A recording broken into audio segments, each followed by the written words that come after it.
Good morning student, welcome to my YouTube channel high rated chemistry.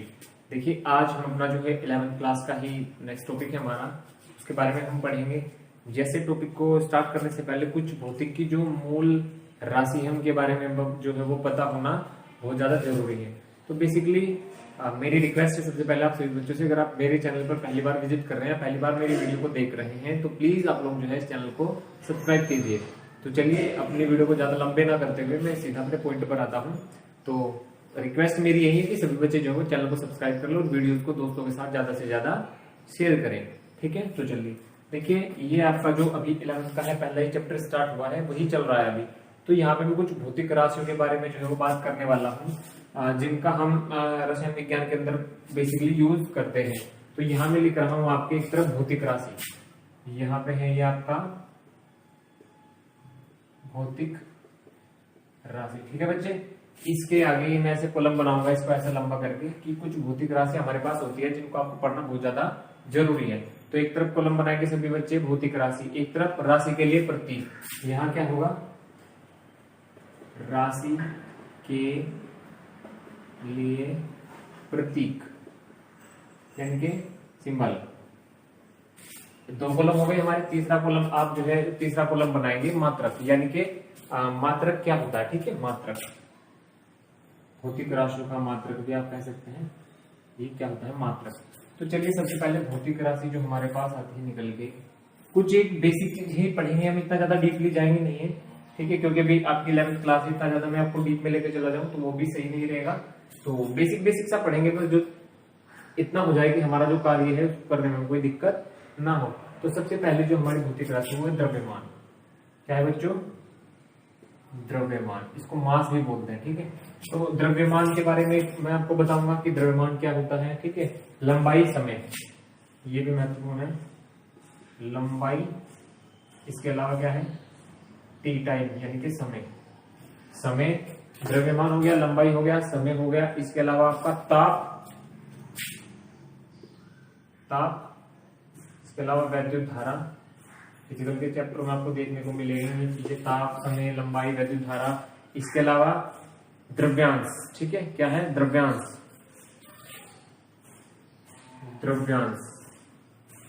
ये कुछ एक भौतिक राशि है। इसके अलावा बहुत सारी होते हैं, ज्योति तीव्रता, जिसको कैंडेला से डिनोट करते हैं। तो वो सारा इतना ज्यादा डीप में जाने की जरूरत है। बेसिकली कितनी है ये 1 2 3 4 5 6, अभी आप 6 तक जान लीजिए। इनके चीजों में इसी के साथ अभी आपका जो है वो कार्य चलेगा और इसी से भी जो है आपका काम चल जाएगा। देखिए द्रव्यमान है, जो द्रव्यमान का जो राशि को हम किसे डिनोट करते हैं मास से, यानी कि m। क्या यूज करते हैं द्रव्यमान के लिए? Capital M। और लंबाई के लिए कैपिटल L। और समय के लिए T टाइम। ताप के लिए देखिए, समय के लिए जो T ये हमने लिया है, समय के लिए स्मॉल t लेते हैं, ठीक है। जो समय को हम नोट करते हैं स्मॉल t से करते हैं। टेम्परेचर, ताप, इसको किससे नोट करते हैं? कैपिटल T से। इसके अलावा हमारे पास होता है वैद्युत धारा यानी कि एम्पियर। वैद्युत धारा को नोट करते हैं बच्चे पाई से। किसे नोट करते हैं? पाई से। इसके अलावा हमारा द्रव्यांश होता है जो मैंने अभी बताया, इसको मोल भी बोलते हैं, n से नोट करते हैं, इसको स्मॉल n से, स्मॉल n से डिनोट करते हैं। इसके अलावा द्रव्यमान, अब जो मास है, द्रव्यमान है हमारे पास, मास का जो मात्रक है, मास का जो द्रव्यमान है, द्रव्यमान को किसे नोट करते हैं? n से। तो इसका जो हमारे पास मात्रक होता है वो क्या होता है? द्रव्यमान का किलोग्राम,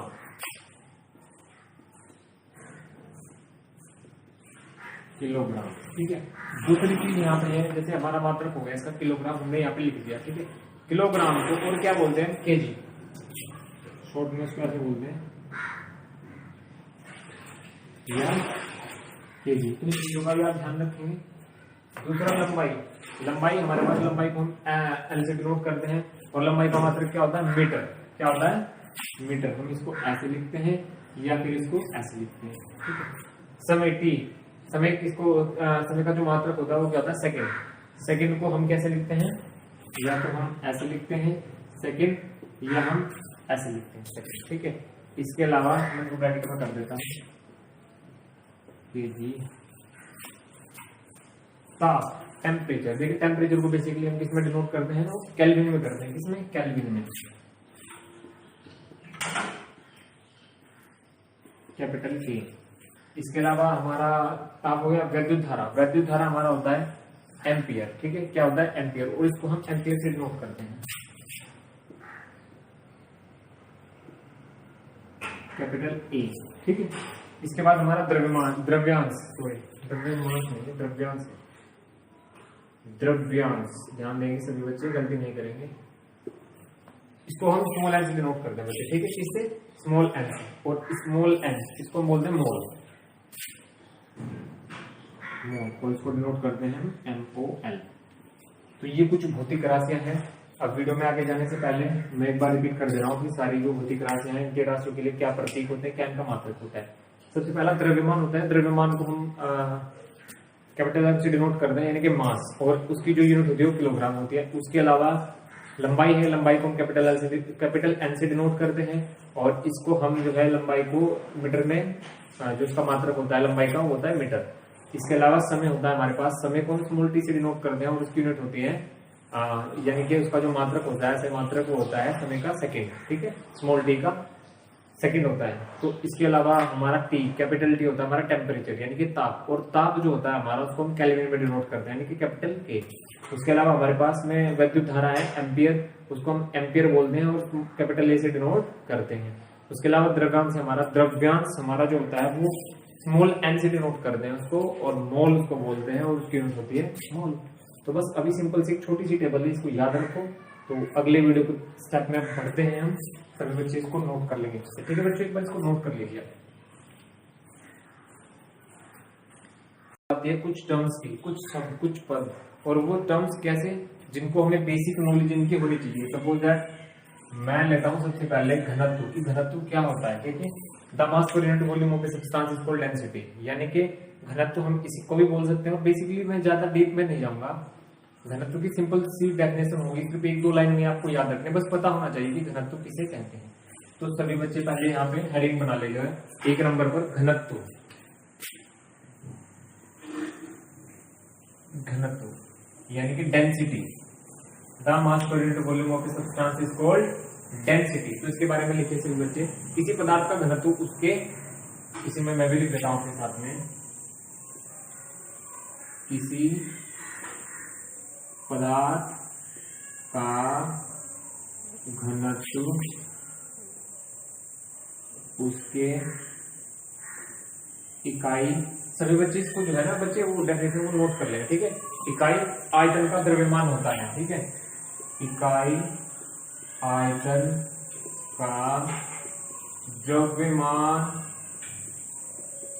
होता है। देखिए बच्चे यहाँ ध्यान देंगे, घनत्व किसको बोलते हैं, किसी पदार्थ का घनत्व, यानी कि किसी भी सब्सटेंस का जो डेंसिटी होता है वो उसके इकाई द्रव्यमान, यानी कि जो उसका मास होता है, उसका वॉल्यूम हमारे पास ये देखिए, इसका इकाई आयतन के, यानी कि उसके जो यूनिट का वॉल्यूम का मास होता है जिसको हम बोलते हैं डेंसिटी, यानी इकाई आयतन का द्रव्यमान होता है, ठीक है। और घनत्व का जो मात्रक होता है वो क्या होता है, ध्यान दीजिएगा सभी बच्चे, घनत्व का मात्रक, घनत्व का मात्रक, देखिए घनत्व का मात्रक क्या होता है, इसका फॉर्मूला ये याद रखने योग्य भी है आपको। देखिए द्रव्यमान का मात्रक बटे आयतन का मात्रक, यहाँ देखिए द्रव्यमान और आयतन का बात है ना, तो द्रव्यमान का मात्रक बटे आयतन का मात्रक, आयतन का मात्रक। अब देखिए सभी बच्चे ध्यान देंगे, द्रव्यमान का आयतन, सॉरी द्रव्यमान का मात्रक मेरे पास क्या था, मैंने भी बताया था आपको, हालांकि मैंने आयतन का तो भी नहीं बताया, लेकिन द्रव्यमान का मैंने आपको बताया था। द्रव्यमान का जो मात्रक होता है हमारा होता है किलोग्राम, क्या होता है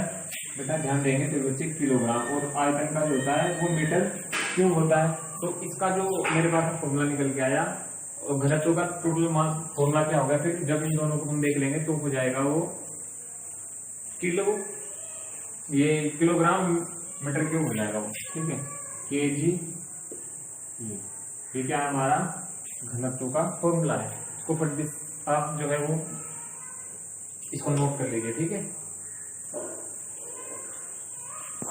नेक्स्ट हमारी जो आता है हमारे पास में वेग, वेलोसिटी, वेग। देखिए वेग किसे कहते हैं, वेलोसिटी किसको बोलते हैं, ध्यान देंगे सभी बच्चे, जो हमारा वेग होता है प्रति इकाई में तय की गई दूरी, विस्थापन को ही वेग कहते हैं, यानी कि प्रति इकाई, वेग के बारे में आप सभी लोग जो है वो लिखेंगे, प्रति इकाई में तय की गई दूरी, चलिए मैं लिख देता हूं,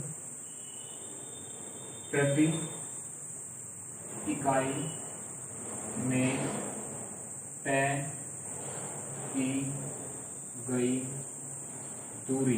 विस्थापन इसका मतलब कहां से है, विस्थापन, प्रति इकाई में तय की गई दूरी, विस्थापन, ब्रैकेट में आप कर देंगे विस्थापन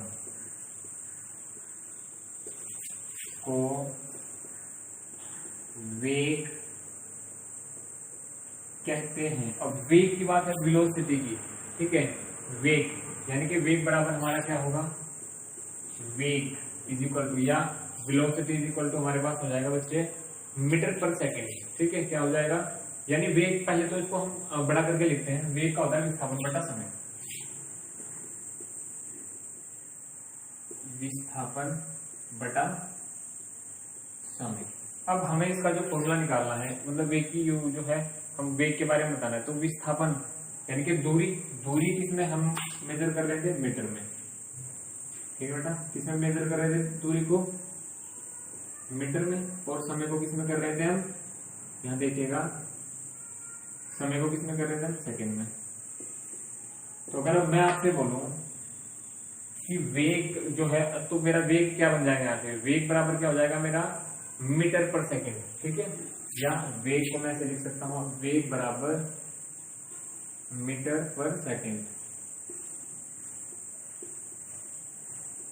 या करके मैं लिख सकता हूं वेग इज इक्वल टू, हाँ, इसको आप ऐसे भी लिख सकते हैं, या फिर आप इसको मीटर पर सेकंड की हिम्मत से लिख सकते हैं, मीटर सेकंड की हिम्मत, क्योंकि ये सेकंड ऊपर जाएगा तो यूनिट क्या हो जाएगी, इसकी चेंज माइनस में चली जाएगी।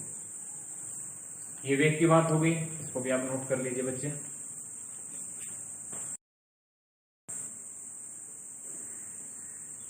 देखिए अब अगला जो पॉइंट आता है हमारे पास में, ताप यानी कि टेम्परेचर। इंग्लिश में जो बच्चा लिखना चाहिए लिख लीजिएगा, TEMPERATURE, टेम्परेचर। टेम्परेचर से हम क्या समझते हैं, टेम्परेचर को हम मेजर कैसे करते हैं, टेम्परेचर को हम फ़ारेनहाइट में, सेल्सियस में या केल्विन में जो है वो मेजर करते हैं। देखिए ताप, ताप, ठीक है, हमें टेम्परेचर की बात कर रहा हूँ तो सभी लिखेंगे इसमें। देखिए सामान्यतः जो है वो ताप को 3 पैमानों में व्यक्त किया जाता है, ठीक है, सामान्यतः हमारे पास में जो टेम्परेचर होता है इसको 3 पैमानों में व्यक्त किया जाता है। मैं यहाँ पे लिख रहा हूँ, ठीक है, सामान्यतः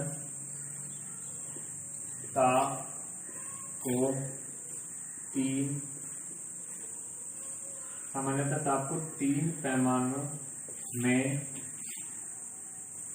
मापा जाता है।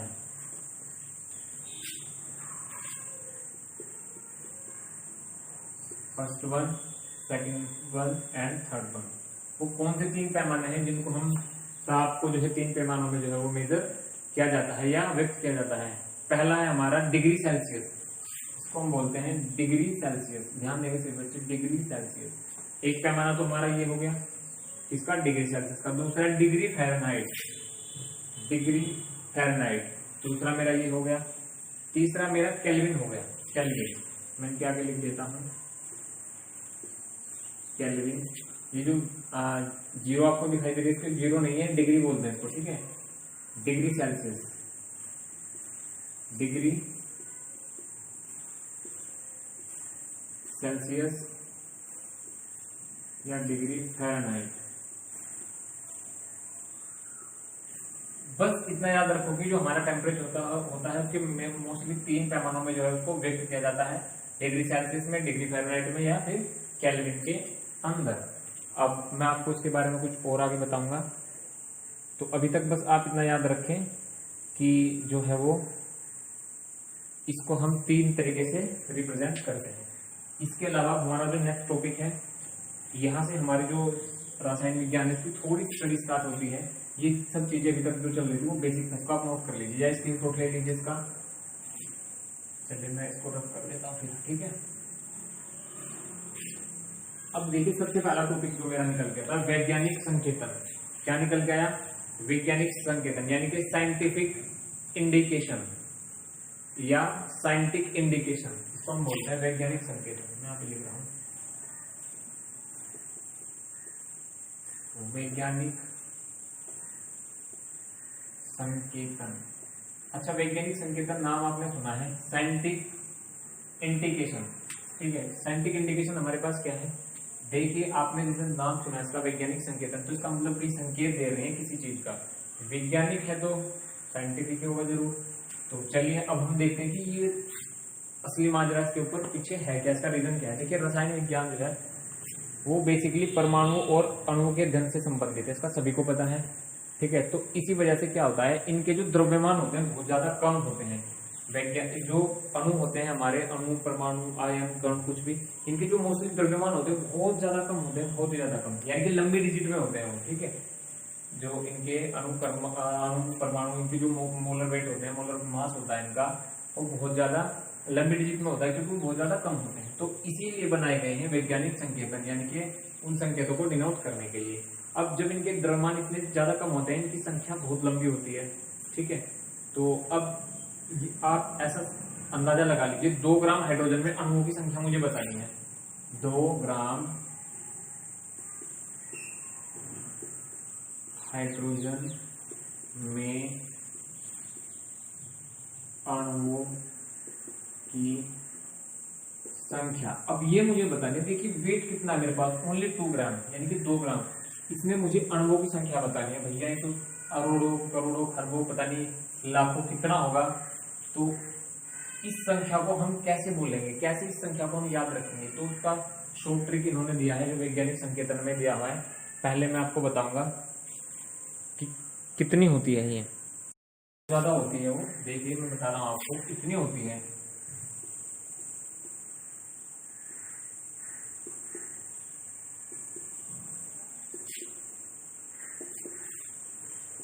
ये सब 0 0 है बेटा, तो कोई कंफ्यूज मत हो जाना। 3 6 9 3 3 6 9 3 12 3 15 3 18 यहाँ से मैं ये हटा देता हूँ। 2 ग्राम हाइड्रोजन में जो है अणुओं की संख्या देखो कितनी होती है, इतनी होती है। इनको बोलना भी मुश्किल है, अनगिनत बोल सकते हैं इसको एक तरीके से। देखिए इकाई दहाई सैकड़ा हजार 10,000 लाख 10 लाख करोड़ 10 करोड़ अरब 10 अरब खरब 10 खरब मील 10 मील कदम 10 कदम संख 10 अंक माह 10 माह, इससे आगे तो भैया मैं भी कंफ्यूज हूँ। अब मैं तो इसको अनगिनत ही बोलूंगा कि इतनी होती है। देखिए काउंट नहीं, लेकिन ये एक बहुत लंबा मेथड है, इनको ऐसे नहीं बोला जा सकता कि इतने इतने इतने 60 अरब खरब इतने मील इतने ये लाख इतना वो। तो उसके लिए कुछ शॉर्ट ट्रिक्स दिए गए हैं, उन पे हम जो है वो बात करेंगे अभी। तो सभी बच्चे जो है इसको नोट कर लीजिए।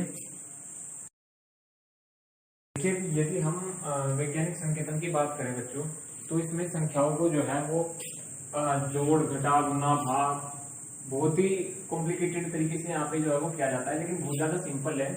देखने में लगता है कि बहुत ज्यादा वो कॉम्प्लिकेटेड है, लेकिन ऐसा होता नहीं है। देखिए वैज्ञानिक संकेतन में हम व्यक्त संख्याओं का जो पद है वो कैसे यूज करते हैं। देखिए इसके लिए हमें निम्नलिखित जो बात है उनको ध्यान रखना है।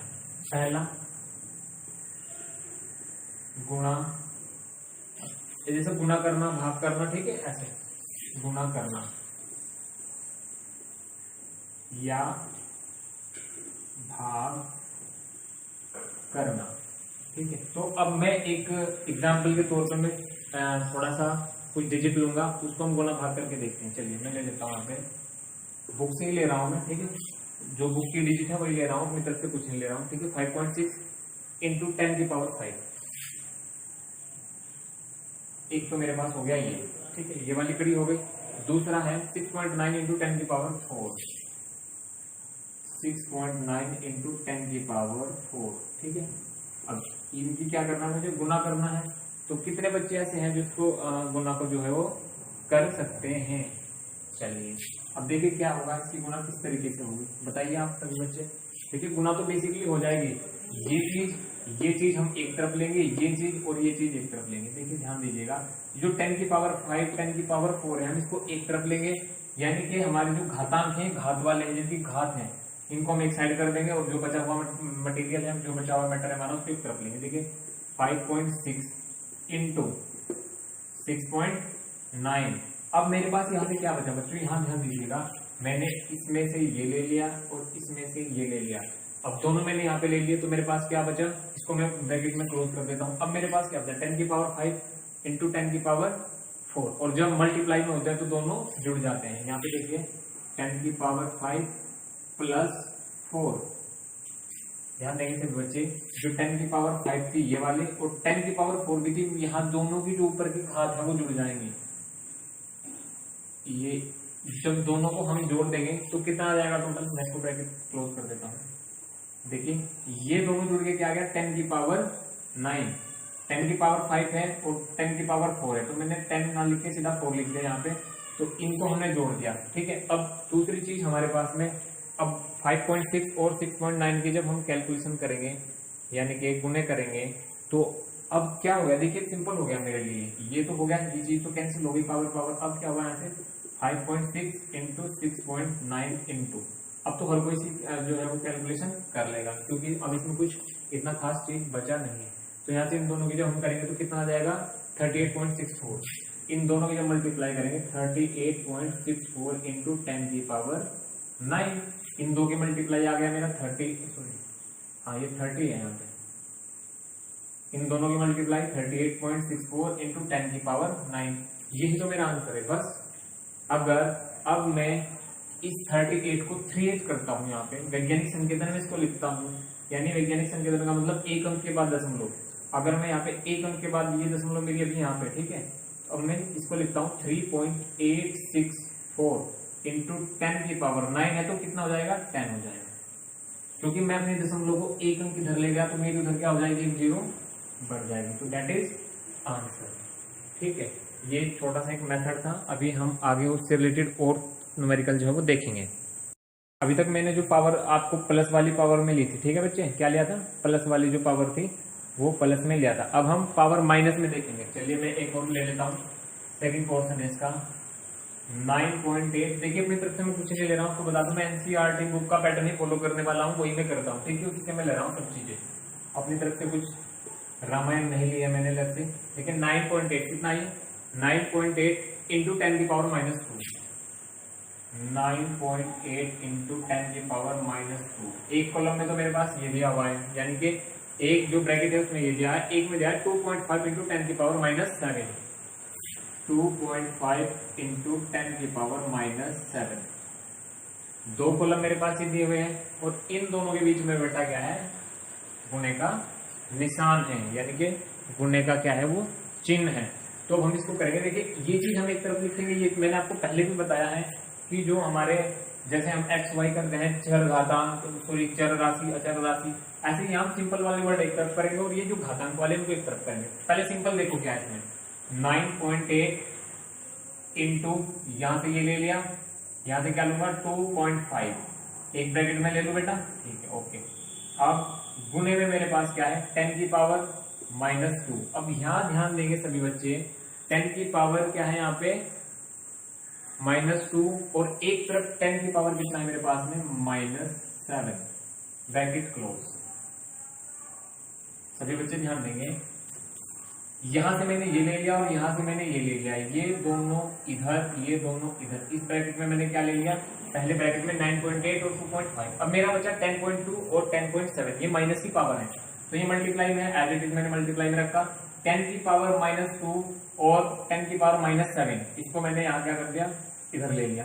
अब मैं देखिए क्या करूंगा, 10 की पावर -2 और -7, मुझे पता है कि माइनस माइनस क्या होंगे, प्लस होंगे, ध्यान दीजिएगा 10 की पावर 2 है और 10 की पावर मेरे पास 7 है, तो 10 की कैसी पावर हो जाएगी -9, 10 की पावर -9 इंटू, अब इसकी कैलकुलेशन तो बच्चे हर कोई कर सकता है, 9.8 की मतलब 9.8 गुना 2.5 की हर कोई कर सकता है। चलिए इसकी गुना करिए आप लोग, कितना आएगा, फटाक से इसकी जो है वो मल्टीप्लाई कीजिए आप लोग, 9.8 इंटू 2.5 की, आई थिंक कितना आएगा।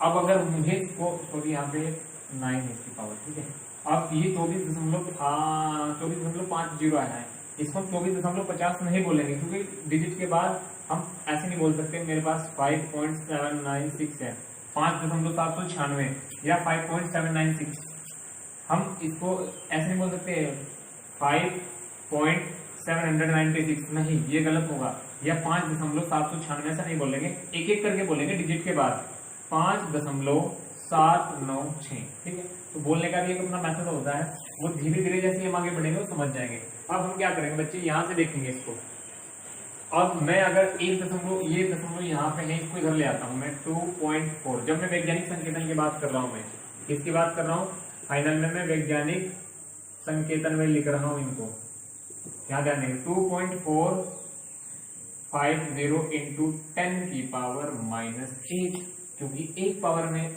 अपनी इधर से इधर लेके चला गया। तो ये क्या हुआ, इस तरीके से हम करते हैं मल्टीप्लाई। क्या करते हैं इस तरीके से मल्टीप्लाई।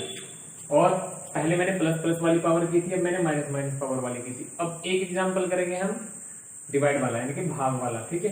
तो इसको आप फटाक से नोट करिए पहले। चलिए बच्चे, इस बार थोड़ा सा और ध्यान देंगे। अब मेरा जो नेक्स्ट क्वेश्चन है वो मैं यहाँ लिख देता हूँ 2.7। देखिए ये डिवाइड वाला है, अभी तक मैंने जो दो किए हैं आपको वो मल्टीप्लाई दिए हैं, अब ये डिवाइड वाला है, ठीक है। 2.7 बटे 5.5 बटे 5.5, और यहाँ पे मेरे पास क्या है, मल्टीप्लाई में कुछ पावर दी हुई है, यानी कि जैसे पहले मल्टीप्लाई में दिया हुआ था ऐसे इस बार में मेरे पास मल्टीप्लाई में कुछ पावर दी हुई है। तो पहले क्या दिया है, 10 की पावर -3, और जो 5.5 इसके साथ मुझे दिया 10 की पावर 4। ध्यान देंगे सभी बच्चे। एक पावर मुझे माइनस में दे दी, दूसरी पावर मुझे क्या दे दी, इसमें प्लस में दे दी। तो अब मुझे क्या करना है, इसकी कैलकुलेशन करनी है। मैं आपको बता दूं कैलकुलेशन का तरीका मेरा सेम एज इट इज डिक्टो वही रहने वाला है। पहले मैं ये वाले लूंगा और चर घातांक मेरे जो है ये पावर वाले उनको मैं छोड़ता चला जाऊंगा। तो देखिए पहले मैं क्या करूंगा, 2 यहाँ पे कर रहा हूं मैं, ऊपर से क्या लिया मैंने 2.7, ठीक है। डिवाइड का साइन लगाया दोनों के बीच में, यहाँ क्या लिया मैंने 5.5। देखिए 2.7 डिवाइड 5.5, इसमें कोई दिक्कत है क्या, ये दोनों तो एक जैसे हैं। दिक्कत कहाँ है, ओनली जो इनके चर घातांक दिए हुए हैं वहां पे खाली दिक्कत है, वो भी दिक्कत अभी सोल्व आउट हो जाएगी आपकी, ठीक है। तो अब एक ब्रैकेट में मैंने क्या कर दिया, इसको क्लोज कर दिया। अब मैं लूंगा क्या, अपनी जो मेरी बची पावर है, यानी अब मैं अपनी पावर का जो है वो इस्तेमाल करने वाला हूँ। तो ठीक है, सिर्फ बच्चे इधर ध्यान देंगे, यहाँ से मैंने 2.7 ले लिया, 5.5 ले लिया। इसको ऐसे लिखो या ऐसे कोई फर्क नहीं पड़ता, बस साइन चेंज हुआ है, कुछ नहीं, डिवाइड का साइन है। यहाँ भी जो बटे का डंडा है वो भी यही चीज डिनोट करता है। तो अब मेरी जो पावर बची है 10 की पावर कितनी है मेरे पास में, -3, 10 की पावर -3। अब क्या होगा, ये जो नीचे 10 की पावर 4 है, जब ये पावर ऊपर चली जाएगी, अभी ये किसी प्लस की, ध्यान देंगे सिर्फ बच्चे, अब ये पावर कैसी है, प्लस की है, लेकिन जब ये पावर ऊपर चली जाएगी तो ये कैसी हो जाएगी, माइनस की। तो यानी -4, ये समझ में आया आपके। देखिए जो मेरे सिंपल वाले वर्ड थे 2.7 बटे 5.5 पे मैंने यहाँ पे ले लिए, डिवाइड का साइन था तो लगा दिया। अब ये जो मेरे पास है ये चर घातांक है, इसको जो है मैं यूज कैसे करूंगा, देखिए 10 की पावर 3 तो मेरे पास ऑलरेडी है, जैसा ऊपर एज इट इज है वो तो ऐसे ही रखा मैंने डिक्टो। जो नीचे की 10 की पावर थी ये वाली, जब मैं इसको ऊपर लेके गया तो पावर यहाँ प्लस में वो कैसे चली गई, माइनस की। अब इसकी कैलकुलेशन तो भैया हर कोई कर सकता है, ठीक है। तो इसकी कैलकुलेशन करिए पहले आप, यानी कि इसकी कैलकुलेशन जब आप करेंगे तो यहाँ से कितना जाएगा बताओ, 2.7 की 5.5 से करेंगे तो 0.4909, क्या आएगा 0.4909। इतना इन दोनों की कैलकुलेशन आया है सिर्फ, और इसकी और इसकी बात कर रहा हूं, इसकी और इसकी। अब ये दो चीजें मेरे पास होगी। अब क्या है मेरे पास में, मल्टीप्लाई। यहाँ क्या आ जाएगा, बीच में कोई साइन नहीं होता, जहां पे कोई निशान नहीं होता वहां पे सीधा क्या आ जाता है अपने आप मल्टीप्लाई आ जाता है। तो 10 की पावर 3 है और 10 की पावर क्या है मेरे पास में 4 है। जब दोनों पावर माइनस की हो तो क्या होगा, वो जुड़ जाएगी, लेकिन जुड़ के किसकी आएगी, माइनस की। मेरे पास माइनस के 3 है, इधर माइनस के 4 बैठे हैं। जब हम दोनों मिलेंगे, वो भी भैया माइनस का, मैं भी माइनस का, तो जुड़ेंगे तो दोनों, लेकिन करेंगे क्या काम, किसके लिए काम करें, माइनस की। 4 पावर माइनस की, 3 पावर माइनस की, तो टोटल पावर हो गई 10 की पावर -7। पावर ही तो जुड़ेगी, बाकी साइन तो वही रहेगा भाई। माइनस माइनस जो है वो पावर ही तो प्लस होगी, लेकिन साइन माइनस का ही आएगा, ध्यान रखेंगे ये बात। अब यहाँ पे मेरे पास जो टोटल ये निकल के आया है, ये क्या आया है मेरे पास में, इसकी कैलकुलेशन। अब इसको मैं वैज्ञानिक संकेतन में लिखूंगा, ध्यान दीजिए, साइंटिफिक इंडिकेशन में मैं इसको लिखूंगा वैज्ञानिक संकेतन में। अब इसको मैं लिखूंगा, देखिए यहाँ पे 0 है। अब ये 0 मतलब ये जो 0 है, मैं इसको पॉइंट को इधर लेके जाऊंगा, यानी अब मैं पॉइंट को क्या करूंगा, इधर लेके चला जाऊंगा। यानी 4 पॉइंट, क्योंकि एक अंक के बाद दशमलव में वैज्ञानिक संकेतन में डिनोट करते हैं तो 4909। देखिए थोड़ा सा ही चेंज हुआ है, ये जो मेरी डेसिमल थी वो यहाँ से कहाँ गई, यहाँ पे आ गई, यानी कि यहाँ से मेरी डेसिमल यहाँ चली गई, ये वाली जो थी, ठीक है, यहाँ से यहाँ, तो 4.909 इंटू 10 की पावर, पहले 7 से क्या हो गया, अगर मेरी दशमलव उधर जाएगी तो वैल्यू बढ़ेगी, दशमलव मेरी इधर जाएगी तो वैल्यू घटेगी, और उस घटने बढ़ने का असर क्या होगा, 10 की पावर।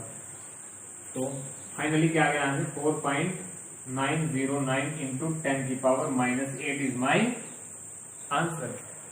इसमें कुछ भारी लगा आपको? देखिए अगर आपको नहीं समझ में आ रहा है कि क्या हुआ कैसे हुआ, मैंने वैसे बहुत ज्यादा सिंपल तरीके से बताया, इससे ज्यादा कोई सिंपल तरीका हो नहीं सकता। दूसरी चीज क्या है, आप इसको जो है ज्यादा से ज्यादा इसकी प्रैक्टिस करें, मैं आपको दूंगा वो सारे क्वेश्चन इससे रिलेटेड, ठीक है। अभी आप इसको जो है वो नोट करिए।